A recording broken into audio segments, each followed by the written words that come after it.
लेकिन असली शराब घोटाला क्या है? तो जो 100 करोड़ रुपए ये कह रहे हैं कि हम लोगों ने रिश्वत ली, वो रिश्वत तो संदेहास्पद है, उसके तो सबूत ही नहीं है। असली शराब घोटाला शुरू होता है ईडी की जांच के बाद। इन सारे विटनेसेस और सारे कागजों को मिला के मुझे क्यों गिरफ्तार किया गया है? स्टेटमेंट पे स्टेटमेंट हो रहे थे जब तक वो अपना स्टेटमेंट मेरे खिलाफ नहीं दे रहे थे।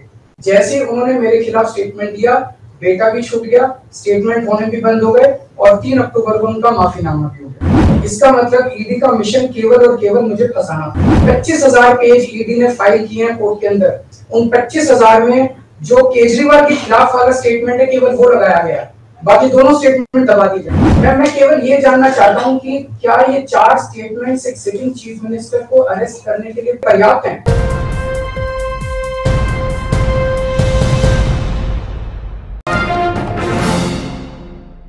मेरा ये केस 2 साल पहले से 1.5 से पौने 2 साल से चल रहा है। 17 अगस्त को 2022 को सीबीआई की पहली केस फाइल हुआ था और 22 अगस्त 2022 को पीसीआईआर फाइल हुई थी। मुझे गिरफ्तार किया गया है। ना तो किसी कोर्ट ने मुझे दोषी करार दिया है, ना मेरे ऊपर कोई मुकदमा चला है, ना मेरे ऊपर कोई आरोप तय हुए हैं, ना मेरे ऊपर कोई आरोप रहे हैं।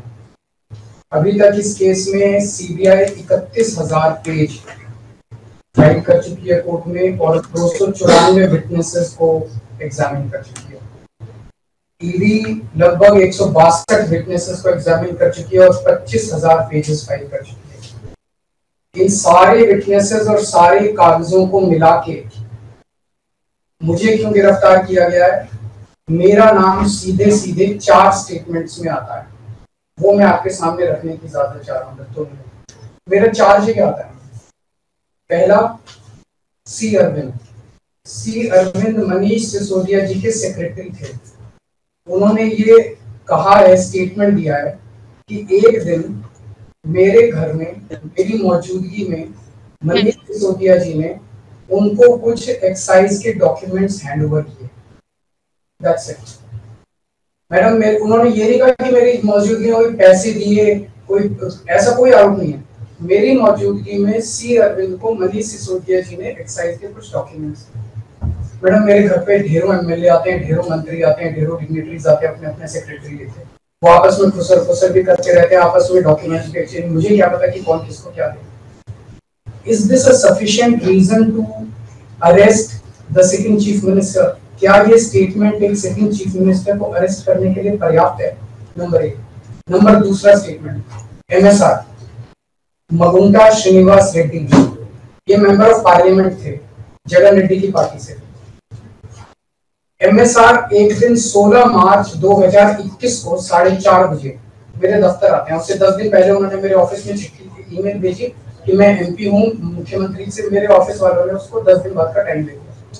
वो मेरे पास मिलने के लिए आते हैं 4:30 बजे। मैं किसी वजह से जल्दी में था, आके वो मुझे कहते हैं कि मुझे दिल्ली में अपना फैमिली चैरिटेबल ट्रस्ट खोलना है, उसके लिए जमीन चाहिए। मैंने उनको कहा कि जमीन हमारे अंडर में नहीं आती, एलजी साहब के अंडर में आती है, आप मुझे चिट्ठी दे दीजिए, मैं एलजी साहब को फॉरवर्ड कर दूंगा। And that's it. सो ये हुआ। 16 सितंबर 2022 को उनके घर पे रेड होती है। उनसे पूछा जाता है कि क्या आप केजरीवाल जी से मिले? वो कहते हैं कि हाँ मैं मिला और मैं केजरीवाल जी से अपने फैमिली ट्रस्ट की जमीन मांगने गया था। ये 16 सितंबर 2022 को सेक्शन 17 का स्टेटमेंट है। ED is not happy with this statement. 5 महीने के बाद उनके बेटे को 10 फरवरी को गिरफ्तार कर लिया जाता है।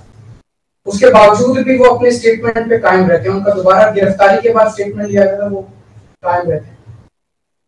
5 महीने जब उनका बेटा गिरफ्तार रहता है तो बात टूट जाता है। 16 जुलाई को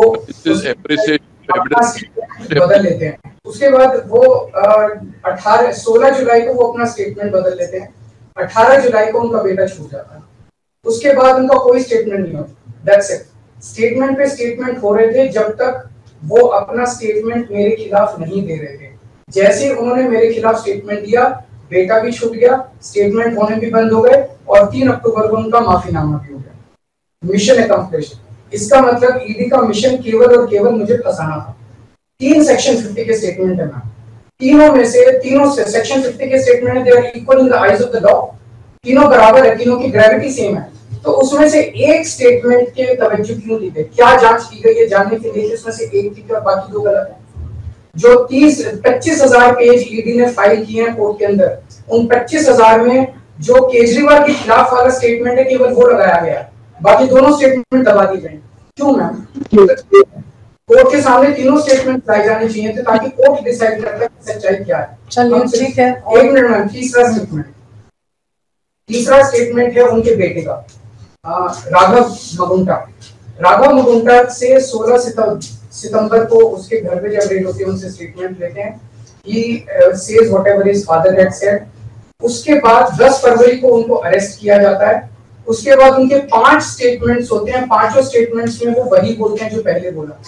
फिर 5 महीने तक वो जेल में रहते हैं। उसके बाद जब 16 जुलाई को उनके पिताजी स्टेटमेंट बदलते हैं तो 18 जुलाई को उनको छोड़ दिया जाता है। तो 7 स्टेटमेंट्स उनके हुए, 6 में वो मेरे खिलाफ नहीं बोलते, 7वें में जैसे ही मेरे खिलाफ स्टेटमेंट देते हैं उनका उसके बाद कोई स्टेटमेंट नहीं होता, उनको जेल कर दिया जाता है, उन्हें माफीनामा दे दिया जाता है। तो जो 6 स्टेटमेंट्स हैं ये रिकॉर्ड पे नहीं लाए जाते। चौथा है शरद रेड्डी के केस में 16 सितंबर को उसको अरेस्ट किया गया, 16 सितंबर को उसकी रेड हुई, उसने मेरे खिलाफ कुछ नहीं बोला। 9 नवंबर को उसका स्टेटमेंट लिया, उसने कुछ नहीं बोला। 10 नवंबर को उसकी अरेस्ट हुई। उसके बाद उसके 9 स्टेटमेंट्स होते हैं मैम, 9 स्टेटमेंट्स वो मेरे खिलाफ नहीं बोलता। उसके बाद 6 महीने उसको अरेस्ट करने के बाद 25 अप्रैल को वो टूट जाता है और वो केवल इतना कहता है कि मैं विजय नायर के साथ मिलने सीएम साहब के पास गया था, सीएम साहब जल्दी में थे, सीएम साहब ने कहा कि विजय के टच में रहो, विजय अच्छा लड़का है। मैं केवल ये जानना चाहता हूं कि क्या ये 4 स्टेटमेंट्स एक सिटिंग चीफ मिनिस्टर को अरेस्ट करने के लिए, मैम 2 मिनट दे दीजिए, कि ये पर्याप्त है? नंबर 1। नंबर 2, जो 30,000 पेज फाइल किए गए हैं, ये 30,000 पेज के अलावा 1 लाख पेज ईडी के दफ्तर में जो हमारी बेगुनाही के सबूत है मैम, उनको कोर्ट के सामने नहीं लाया गया। ये दूसरी बात मैं ये कहना चाहता हूँ, ये शराब घोटाले का पैसा आखिर है कहाँ, जो शराब घोटाला कहा जा रहा है। मैम ये आरोप लगाया जा रहा है कि 100 करोड़ रुपए किसी साउथ लॉबी ने शराब की हमने पॉलिसी बनाने के लिए, हाँ जी आम आदमी पार्टी, मैम ये जस्टिस संजीव खन्ना का ऑर्डर है। जस्टिस संजीव खन्ना का order ma'am page 22 para 12, the assertion in the complaint filed by DOE that kickback of ₹100 crore was actually paid by Liquor Group is a matter of debate। Sanjeev Khanna कह रहे हैं, इसका मतलब ये साबित नहीं हुआ, इसका मतलब ये विवादास्पद है, इसका मतलब ये संदेहास्पद है, इसका मतलब इसके लिए सबूत नहीं है। तो जो 100 करोड़ रुपए ये कह रहे हैं कि हम लोगों ने रिश्वत ली, वो रिश्वत तो संदेहास्पद है, उसमें तो सबूत ही नहीं है।